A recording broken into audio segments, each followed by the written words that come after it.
Hi team, how are you today? I want to first apologize for not being able to hear or speak at our staff meeting today. Not sure what my computer was doing this morning, but tech support during the meeting helped me with a few updates it needed, I guess, and a restart, of course. So now they're both working. I logged back in time, just in time to hear Tersh singing to Anne Marie. So thank you for that. Anyway, I really did want to share a few things, so I thought I'd take advantage of doing a little screencast that you could watch on this Monday. First of all, this is some of the, we have a board meeting on Wednesday, and I always share at those meetings some different data points. Always enrollment. I know that Amber shared this, but hopefully these 262, we don't expect really any more withdrawals. There's always an option that maybe one or two may, but really these are our students and a nice controlled population and one that I know that we can all do really well with. So thank you for those continued relationships and work with those students. Back last month in September, we shared state data with the board. And this month, passing rates. Sean really likes to understand in the board where we are in terms of our goal passing rates and making sure our students are achieving in our courses and moving forward towards graduation. And a kudos to you all. The blue is where we are this year, and the orange is where we were last year, same time. So over here, for example, all students were at about a 76% pass rate overall, where last year we were at a 71% pass rate. So very exciting to see that progress. And you can actually see it grade level by grade level. Ninth grade is very exciting. We were, as you remember, struggling with those students for quite a while last year. They're starting off much more engaged, so we'll keep that moving. On the flip side, 12th grade is our weakness right now. Last year we had such an engaged 12th grade population, so we're working hard, the counselors, the advisors, Denise, all of us, to understand why we might be slipping a little bit there at this time and making sure we're really supporting all of our students, but those students as well. You can see we pulled out special populations, so this is special ed in 504, and then free reduced lunch, and our EL population. And we're about steady really in all of those groups to where we were last year at this time, a little lower in EL. So again, kudos to you all. Please keep working with those students, as I know you are, and meeting them where they're at and what they need, and to help them succeed in your course and really gain what just to move forward there in that progress and those skills. Also, what's interesting and to look at is by subject area, kind of where we are. And we saw the same ELA. Our kids struggle in ELA, especially at first, until they kind of get used to the fact that yes, we do have to write, and there's a lot of writing in ELA. So I know that both Rachel and Becky are working hard with students to engage them there and to move them forward. So as are all of you, we know. So thank you for that. CTE, it's, you guys have seen this, all of our pathway slides, of course, and our board knows these, but it's just a nice reminder. But we also share with our board our current CTE pathway enrollment. So these are the pathways that our students have chosen and are working towards right now. And this includes our Julesburg students. So that's why you actually see agriculture as high as it is, because 9 of those students are Julesburg students, for example. So you can see that the IT and the web design, are a little larger, with also marketing is up there and the health sciences here. So really kind of fun to see. I want to share with you a little bit about our CTSOs. And just so we know on these slides, I just have the state advisor represented, but I should really add the folks that are helping out too as I present to the board on Wednesday, so I'll do that.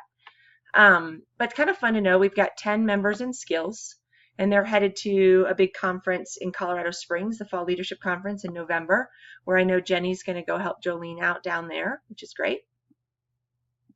And this is a little old.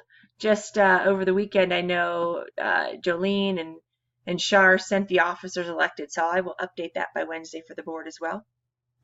HOSA is exciting. We've got 18 active members, and last year this was a really small CTSO. And 10 of those are attending their fall leadership, HOSAs, at the Pepsi Center with Anne-Marie and Tersh, coming up soon, actually. FCCLA is our newest one.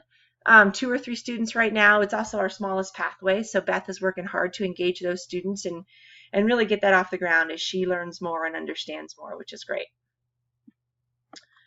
FBLA and DECA has its own slide, partly because, well, we love Shar, of course, but also Julesburg has a big FBLA cohort, 19 Julesburg students in FBLA that work really closely with Kim Enos out in Julesburg with all their events, but Shar assists with that. So when we talk to the board, we always focus not only on our own students, but the Julesburg students as well that are in our courses. But our students, we've got 6 in FBLA and 5 in DECA currently, active members. And then finally, Rusty with FFA and Ag. As you all know, Rusty heads out to Julesburg once or twice a month to teach some Ag and work with the students in FFA. She also, of course, teaches them asynchronously, or I should say virtually, some asynchronous, but also some synchronous sessions while they're in school. And she's got 9 students out there who are in FFA, all of them in Ag as well from Julesburg High School, working really closely with those students. And I bring this up for everyone because Sean is so appreciative of the work we do with his students, that all of you do in their courses to support them in a way that they just can't do it. I mean, they have such a small school.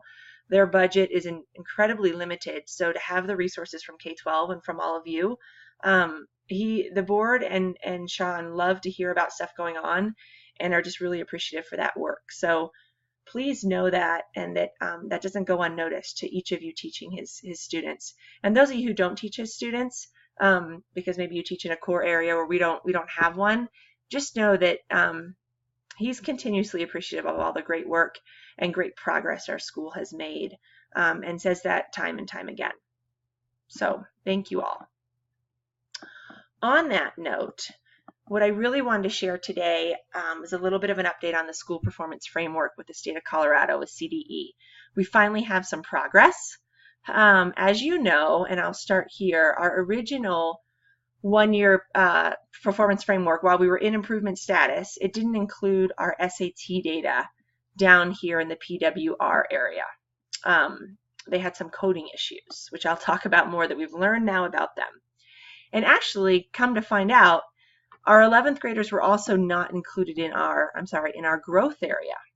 This is actually our CMAS to PSAT growth and our PSAT to PSAT growth. And just a few of our juniors, 4 of them to be exact. And here's why. We had 26 juniors test in the SAT. 22 of them tested at National Test Day through a voucher, where they go into their local brick and mortars, and then 4 of us with makeup. Well, those 22 kids that tested through the voucher, they had coded to the school where they tested rather than our school. So that has since been fixed, thankfully, and so now we have some better data. So let me share the 1 year first of all. So we are in improvement still, which is great, but you'll notice it went up from 46.8 to 48.6%. So we predicted like a couple percent improvement, and sure enough. So I'll show you how that affected things. Down in the PWR, we now have our ELA average and our math average, both of which went up from last year. ELA did not go up quite enough to get to meets. If we get to 504, which we will, I know this year, we'll hit meets. But math went from does not meet to approaching, which was just fantastic. So both of those strong. The other place that it actually changed things was in the growth. The ratings didn't change at all. We're still meets and approaching, but now those juniors are incorporated in there as well. So nice to see. Nothing else changed on here. Those were the only missing pieces, but definitely strongly in improvement status. And then what's also really fun to look at is CDE publishes both a 1 year report and a 3 year report. So 3 years of data, and the rating is based on the highest one. So our 3 year report, we are actually at 50.6% of the points. So still a school of improvement, but we're really getting closer to performance, which is exciting. So I just wanted to share that as well, because this data includes not only our current year data, but the last 2 years of data as well. So it's got all that really great middle school growth data we saw in 2017. So that's why you see, the growth is just that much more significant in weight, and so you see these points up a little bit higher. So there you have it. So I just wanted to share what's going on. If there are any questions at all about the board data, about CDE and the school report card, anything at all, please don't hesitate to call me, link me, email me. My speakers are working, my mic is working, so I'm happy to have a conversation with anyone. Thanks again for watching, and maybe just send me actually a quick email or a quick message letting me know that you had a chance to watch this. I'd appreciate it. Thanks so much.